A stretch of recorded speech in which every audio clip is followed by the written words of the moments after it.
Welcome, everybody, to the Gazette Radio Hour in your hometown station, AM-1220 KHTS. Every week, the Gazette Radio Hour is on at this time, right? With Doug and John. You're right. And I'm back from Indiana. How was a good trip? The weather was a lot nicer in Indiana than it is here. Actually colder here. It was 65 degrees in Indiana the whole time I was there. Is that El Nino or global warming? Well, whatever it is, I'll take it. So Doug, I got to ask you a question. Is the force with you today? The force that just happened in Washington. Oh, geez. What now? The budget they just passed? You're missing the point. No, I'm making the point. What is it? The budget they just passed. Yeah. Did you hear about the omnibus? You know what omnibus means? I didn't know what omnibus means. I can't even say the freaking word. Omnibus. Say it right. You're not on the bus with the omnibus? Yeah. Hey, actually, I said that right. I am. To me, I thought Paul Ryan was supposed to come in. Yeah. And ride shotgun on these guys. He's not riding shotgun on anything. No. You know that, right? And he caved to everything Obama wanted. Yeah. We're going to add $500 billion to the $18 trillion in debt, which I guess is just a drop in the bucket. So what does it matter? We went through this, Doug. It does matter. I was actually talking about the Star Wars movie. Oh, the movie. Yeah. Oh, that's the force you were talking about? Yeah. Oh. Yeah, the Death Star. I know. Now we have to live under the Death Star of a bad budget, and Paul Ryan is Darth Vader. I get this, right? And you're out there. He's worse than John Boehner. Oh, come on. Yes. Oh, come on. He's John Boehner all over again. But you've never served public office. Do you have to go along to get along? Did he get anything? Yeah, he got some stuff. Oh, he got some stuff. Yeah. But minor in comparison. The headline in the Washington Post or Times was Obama beats GOP. Okay. That was the headline, and it's an accurate headline. But wait a minute. Let's review from the GOP standpoint. Allow me to play devil's advocate. You wanted to do this, so we can do this. All right. Who's going to be responsible for shutting down the government? I wish the GOP would be. And how is that going to look for, what's happening next year that we're getting sick of already? No, I'm sorry. Oh, come on. You have to come in from a position of, you got to stand for something or you'll fall for anything. I don't disagree, but at the same time, I think they're wimps, John. I think they should have stood up. You're not in a position of power yet. Listen, Planned Parenthood got funded. Obamacare got funded. All the stuff that they've been talking about that they were not going to do, they caved and did. All right, so do you want me to help you pack? Where am I going? Canada? Is it cold there? Yeah, you might want to go to... Yeah, you can go to Mexico, and then you can come across the border anytime you want. Yeah. That's a whole nother issue. That's a whole other issue. We'll talk about that next. All right. No, what about the wall? There's going to be this big wall. There'll be a wall. You won't be able to cross the wall. And Ted Cruz said Donald Trump's going to pay for it. Are there going to be like sharks with lasers on the wall? All right. We have a special guest in studio, Doug. Can we put this aside for a sec? Yep. All right. Well, let's take a break and we'll introduce our special guest when we get back. Is that okay with you, Peter? I mean, Kyle, whoever you are. All right. You listen to Gazette Radio Hour with Doug and John on AM-1220 KHTS, Santa Cruz hometown station. We're back after this. Folks, you do need to know, and that's why you're listening to the Gazette Radio Hour with Doug and John on AM-1220 KHTS, your hometown station. We are the Gazette Radio Hour for all you need to know to be in the know. It's a radio digest version of the Santa Cruz Gazette, John. That's getting longer and longer. I know. I keep messing it up. You keep messing it up and it gets longer. So are you going to introduce our special guest, Doug? Sure. I think you should. We have with us the Honorable Mayor, Mr. Bob Keller. Thank you, gentlemen. It's a pleasure to be here. Mayor Keller, thanks for coming in. First of all, Merry Christmas, because this is, Happy Holidays and everything else, because this is our last show before the end of the... It is. And for the year, Doug. It is. Wow, I won't see you for a whole year. With any luck at all. There's a party tonight. So, all right, Mayor Keller, obviously, let's clear the elephant in the room. Congratulations. I didn't know we had one. Oh, there's a couple. I'm sure there's one. Congratulations on being appointed mayor. I think what you do for the city is absolutely phenomenal. Thank you. We were talking off the air, and you said, they're going to have to cement you out of this, or blow you out of this town, and blow you up out of this town to get you to move. This town has been great to me. I love it. And that's one of the things that just shows everything. I know people say that, an unwritten agreement wasn't followed with the selection of the mayor, and is that what we're talking about? No, today? we're not. We're not. Do you mind if I have two questions about that, if you don't mind? The first one. Make it three. Okay. The first one. What about? I'm a rules person. As an attorney, I'm a rules person. If there's a written rule, I follow it. If there's not a written rule, hey, Doug, you didn't tell me I was coming on here with an attorney. Yeah, I'm the least attorney-like person you ever want to meet. What about a written rule? Or what about do we have to be a charter city? Have you guys looked into that to see whether we have to elect a mayor and how that all would work and the interaction there? Is that something that's even on the bulletin board somewhere? 2 questions there. Yeah, it was. That's okay. compound. He's a lawyer. One is there's nowhere in our existing program where it says you will appoint this person or that person or whatever order or something. That doesn't exist the way we are structured in General Law City. Has it been discussed that maybe we would have an elected mayor? The answer is without question. Probably the most recent time, 5 years ago, I'm going to approximate. Okay. And I openly will tell you that I have an open attitude. I still have an open attitude on it, but I will make a comment to you.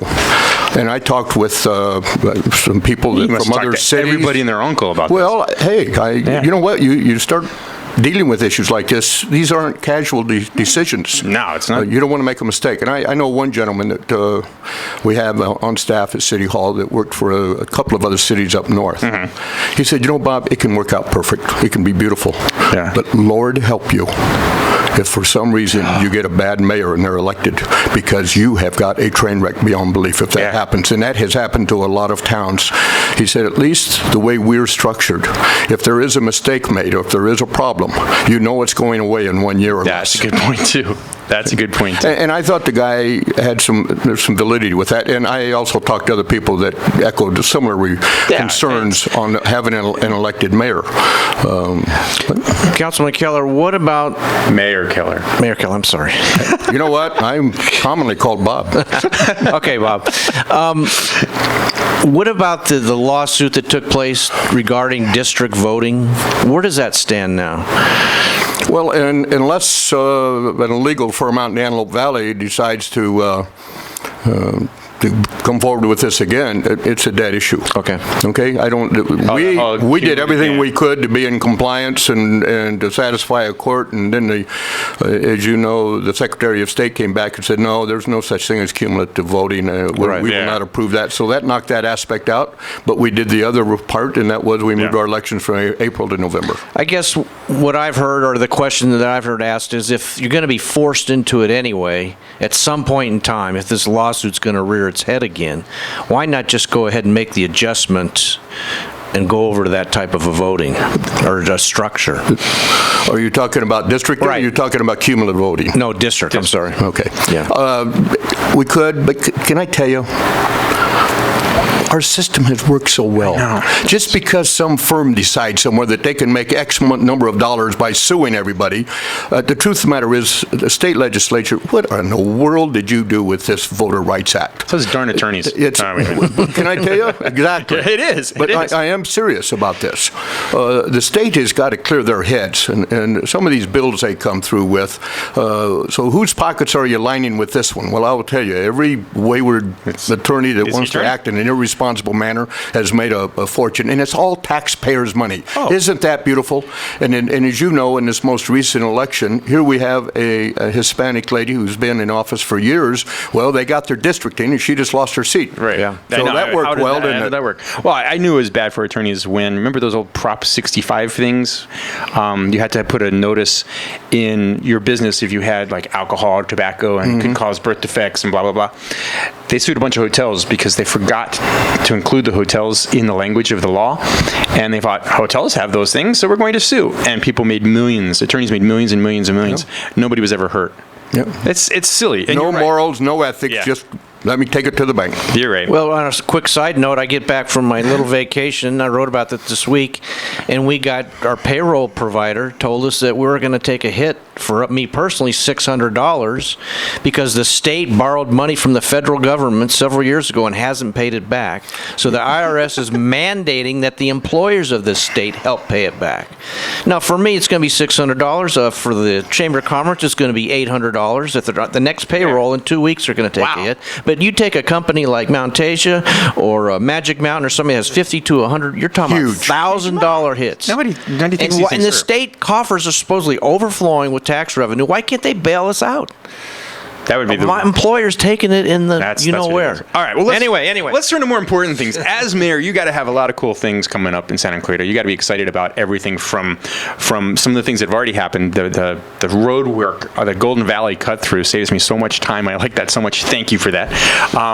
Some of the cool things that are coming up. Some of the things that are a little concerning with regard to El Nino and the drought and stuff like that. You must get so much stuff across your desk, both good and bad. How do you handle it all? I spend a lot of time with a therapist. Yes, you must.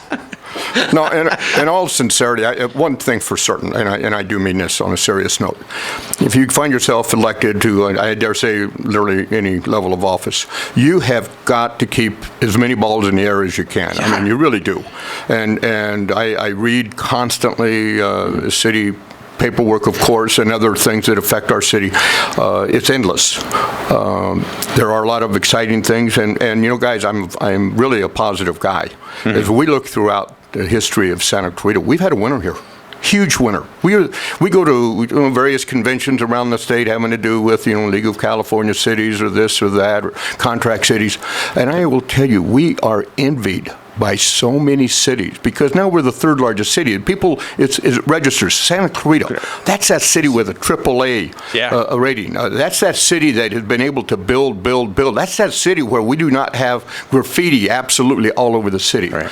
It's a phenomenal city. Yeah, it's one of the places, I mean, I look at it and I go, wow, somebody actually thought a lot of this stuff through. Mm-hmm. It seems like the master plan sort of kind of worked, and it's been, I don't know whether there's actually a full-on master plan. I know Valencia was a master plan community, but I don't think anything else has been. But I like the fact that you can drive from Valencia to Canyon Country, and it's different. Mm-hmm. But it's still kind of the same. And you know what? I'm going to add to your, if I may. Please. Look out your window right here, Main Street, downtown, Old Town Newhall. Yep. I think back 10 years ago and what you're looking at now. Oh, there's no question. If this isn't something to be proud of, and it goes on, and we can talk about every 4 communities that we have here making up good things happening, more things on the drawing board. Yeah. Well, let's go ahead. A question. One of the most frequent questions I get is, when do you think some sort of road will go over the mountain connecting Canyon Country to Newhall? Because so many folks are tired of driving Soledad around or Sierra Highway around, especially on rush hour. I assume you're talking about the Via Princesa. Yeah. Whichever one will happen first. So. It's Via Princesa, without question. As you know, or I assume you know, Via Princesa is just kind of a dead-end street up there right now, but the engineering is being worked on as we speak. We are working on funding. I can tell you that City Hall, we're very cognizant of the importance of getting that portion completed, going over to Golden Valley Road. From that point, then it goes all the way over to Wiley Canyon Bridge and crosses the Whitaker-Burmite property, and that is a top priority linkage of road. Now, you said, when will it happen? Yeah. You won't be driving on it in this car. Yeah. Well, I get a new car every 2 years. I got a company car. Whatever car you're driving, it won't be going across it. Guys, I anticipate, based upon best information from the Department of Toxic Substance Control, that the cleanup of the surface of the Whitaker-Burmite site will be completed this forthcoming year. They indicated in numerous meetings, and along with Whitaker-Burmite and other stakeholders. Huge news. That's good news. So at least we get that part. So now we can start figuring how we're going to get that road completed and how much it's going to be hooked up with some development plan. There's a lot to the equation, but I will tell you, this is a huge milestone, cleaning up the surface so we can start looking forward to what we can do with that property in a responsible manner. Because you can imagine that, and here's my segue, you ready? This is where I get paid the big bucks. Because all those people in Canyon Country are going to want to come to downtown Newhall because of some of the other things that are going on. I think it's a great idea. Was that a good segue or what? And I'll tell you what, I'll be in that lineup with them. See? That was a good segue. The theater and the whole redevelopment of downtown Newhall has got to be big on the agenda, and everybody has an opinion. I hadn't noticed. Yeah, I'm sure. I was going to say, your email must be inundated, not just full, inundated with people, yes, no. And I kind of look at it and I go, it seems like a good idea. But there's issues, but then is there issues, and are the issues actually issues, or are they just people going, well, wait a minute, that's not fair? And Let's go through it bit by bit. The whole plan, as I understand it, is that the theater group came to, did they come to the city, or did the city go to them? We put out an RFP. Okay. And there were a couple of respondents. Okay. And obviously Limley being one of them. Limley was one of them. And they came in and they said, But I got a question. What's an RFP? Request for proposal. Okay. Dang it. I I'm already knew sorry. that. I knew that, and I didn't think you didn't know that. I'm just a newspaper guy. I don't know what this stuff all is. right. All right. So they came out. Now, when they came out, have they doctored their proposal at all? Is it all the same? Because that's usually what happened. I was with a company. We put out requests for proposals. We'd grant the proposal, and then they would change the terms. We'd be like, back to the drawing board all over again. Typical horrible contract management. But it seems like they've been the same ever since, from the very start. Well, let me make just a couple of comments if I can, and hopefully we'll address your question. One is, I think it's very important when we talk about the original Newhall specific plan. Mm-hmm. It called for 2 parking structures. Right. Okay? This will be the first one. And we all can agree, I believe, that parking is an issue down here. It took me twice around the block just to get here in your office today. Absolutely. So having said that, this certainly is a plan to get at least 1 parking structure in place, which is going to be of significant benefit. As far as the theater is concerned and the other development, retail and so forth on that block that the city owns, right. This is in keeping with everything that we have planned with the original specific plan. Right. And it's an enhancement of business and things that would encourage tourism. I will tell you over the years, guys, I've never been to a Limley theater. But I have to tell you this. I have received enough correspondence and discussions with people that are absolutely cannot say enough of them, including my wife, I might add, but that she really plays no part in this decision. Sure, Bob, sure. Not a decision. But happy anniversary, dear. Here's the theater. That's what it is. And she is listening. So, in any event, but they are really very popular theaters. Oh, there's no question. And it should be another great, another jewel, if you will, for downtown Newhall to have Limley in here. So, when they came back, assessments were made of the 2 proposals in rough. They were by no means a final document. Right. And we as a council directed staff to continue to work with Limley. And right. It was largely as a result of the just incredible people coming forward and saying, please, work on getting a Limley out here. It's a good theater chain. It's a good company. I guess the biggest problem, and Doug, you tell him the biggest problem that you have with it. It's me, and it's feedback I get from other folks, and not so much from the parking structure. I think the parking structure is a little more acceptable to a lot of folks because it needs to be here, for the success of the area. And like you said, you come down here on a Friday or Saturday night, especially if there's an event. And I'm down here last night trying to go to the refinery with my daughter, and I couldn't find parking. You're parking way down. But the question is maybe you can explain this, Bob, is the 3.5 was a figure that Lemley threw out at the meeting we had at City Hall a few weeks ago. That's what seems to be rubbing folks the wrong way, is why are we subsidizing construction for a for-profit company? Well, and, we can, as I indicated at our last council meeting, this isn't the first time that's happened. We have subsidized and helped to get things done and built around this city for years. This is it's nothing new. It's not done just here in Santa Cruz. It's been done all over the state. You think downtown Pasadena, when they rehab down there, they didn't do similar activities? And, and then, of course, the word has to be in there, then, of course, a for-profit. Okay? Yeah, well, let me tell you something. That's a very fine line between profit and not-for-profit. Tell me. Right? And I just simply tell you that this number is not in concrete. Those negotiations, I can tell you, we're still continuing on with our staff. That's what we charge them with. Yeah. And I will assure you that number will be it will be worked upon to the max to protect our taxpayers and yet bring a tremendous benefit to the entire downtown Newhall area and, for that matter, the entire Santa Cruz Valley.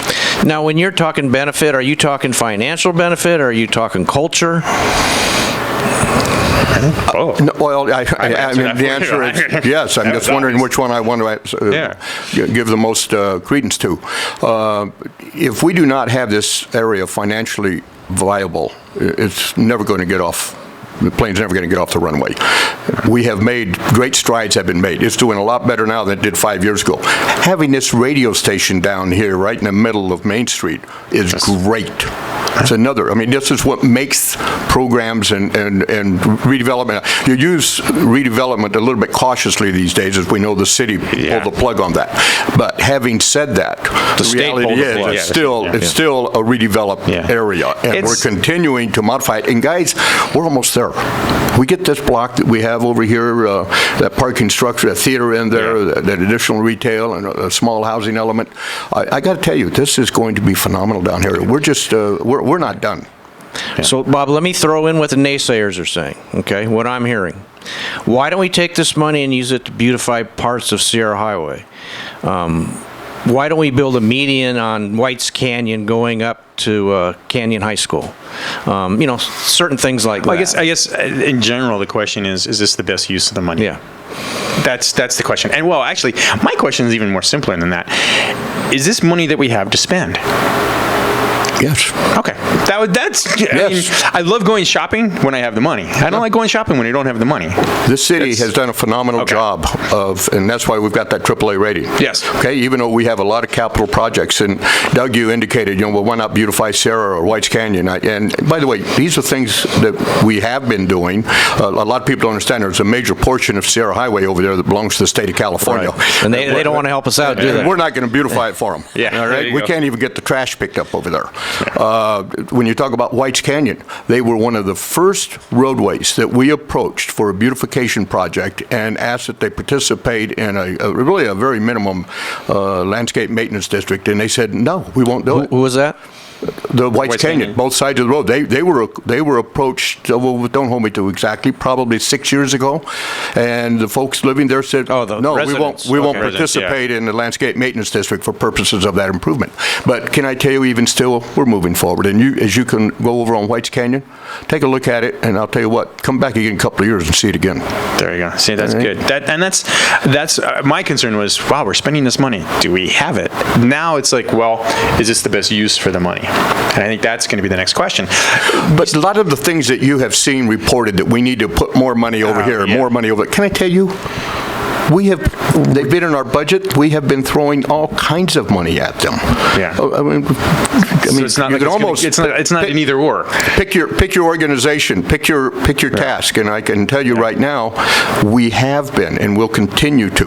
Remember, it's not just one or two things. You got to have a lot of activities going on, particularly when you have a city of 215,000 people as we are now. A lot of interests. All right, we're taking a break. Mayor, can you stick with us till after the break? If you'd like me to. Oh, absolutely. All right, you're listening to Gazette Radio Hour with Doug and John on AM-1220 KHTS, Santa Cruz hometown station, with special guest Mayor Bob Keller. We'll be right back after this.